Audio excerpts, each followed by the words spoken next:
এবার তেলেঙ্গানাতে হয়েছে, তেলেঙ্গানাতে যে অনেক ফার্ম আবার বন্ধ করে দিয়েছে ওরা, যে ফার্ম রেস্ট্রিক্টেড করে, কিন্তু বার্ড ফ্লুটা কিন্তু মানে মুরগি মাংস খেলে বা ডিম খেলে কিন্তু বার্ড ফ্লুটা হয় না। এবার সেইটা বা যদি পাস্তুরাইজ মিল্ক খাই আমরা কোনো কাউ বা কারো, সেখান থেকে কিন্তু বার্ড ফ্লু হয় না। এই ভাইরাসটা হচ্ছে, ভাইরাসটার নাম হচ্ছে H5N1। এটা একটা ইনফ্লুয়েঞ্জা ভাইরাসের টাইপ। ইনফ্লুয়েঞ্জা যে সিমটমগুলো, সেই সিমটমগুলোই কিন্তু হবে, যেমন সোর থ্রোট, গলা ব্যথা, রানি নোজ, তারপরে এগুলো হচ্ছে বেসিক হয়। ঠিক আছে, এইটা ছড়ায় ওই ড্রপলেটের মাধ্যমে। ইনফ্লুয়েঞ্জা যেভাবে ছড়ায় সেভাবেই ছড়ায়, কিন্তু human two human contact, human two human transmission, সেটা কিন্তু খুবই কম রেট।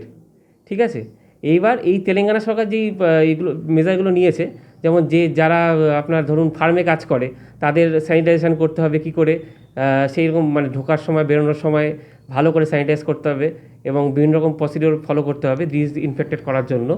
এবার যদি কোনো মুরগি বা কোনো পাখি কেউ মারা যায় ফার্মে, তার সঙ্গে সঙ্গে সেখানে খবর দিতে হবে, তখন সেখানে সে আলাদা প্রসিডিওরে সেটাকে করা হয়। তো এই হলো এই ভাইরাসটা এটাই। বলছি তারা বার্ড ফ্লু হয়েছে, মানে বার্ড ফ্লু বলছে তারা। বার্ড ফ্লু যদি কীভাবে, যদি কেউ মুরগির মাংস খায়?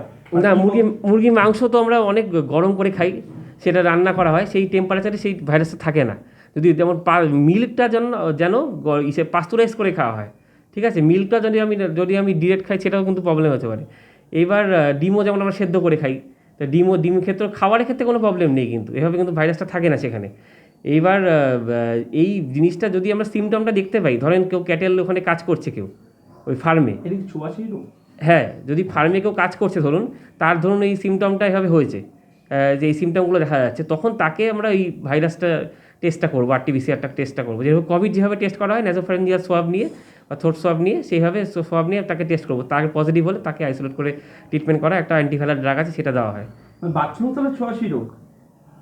ছোঁয়াচে মানে আমি হিউম্যান টু হিউম্যান ট্রান্সমিশনের রেট খুব কম, কিন্তু যেমন যেমন যেমন যদি বার্ড থেকে যারা কাজ করছে ওখানে, তাদের কিন্তু হতে পারে এটা। যেমন একটা এফেক্টেড হিউম্যান থেকে হিউম্যানে, সেরকম রেট কিন্তু ইন্ডিয়াতে সেরকম দেখা যায়নি। ঠিক আছে, কিন্তু অ্যাকচুয়ালি এটা ড্রপলেটের মাধ্যমে ছড়ায় ওষুধটা। মুরগি যেমন আমি যদি ফার্মে যারা কাজ করে, তাদের তো এই মুরগিটাকে হ্যান্ডেল করতে মেনলি মুরগি থেকে হয় এটা। মুরগি কেন, যে কোনো পিজিয়ান মুরগি, কাউ থেকেও হতে পারে। যারা ফার্মে কাজ করে, তারা ওই জিনিসটাকে, পাখিটাকে ধরুন, মুরগিটাকে হ্যান্ডেল করছে, তখন তাদের কিন্তু খুব হওয়ার চান্স, তাদের লালা থেকে বা কিছু থেকে তাদের হওয়ার চান্স খুব হাই। এবার সেই হিউম্যান যদি সিমটম থাকে, তাহলে এবং তার হিস্ট্রি থাকে কাজ করা, তাকে আইসোলেট করে তার ট্রিটমেন্টটা আলাদা করে হবে।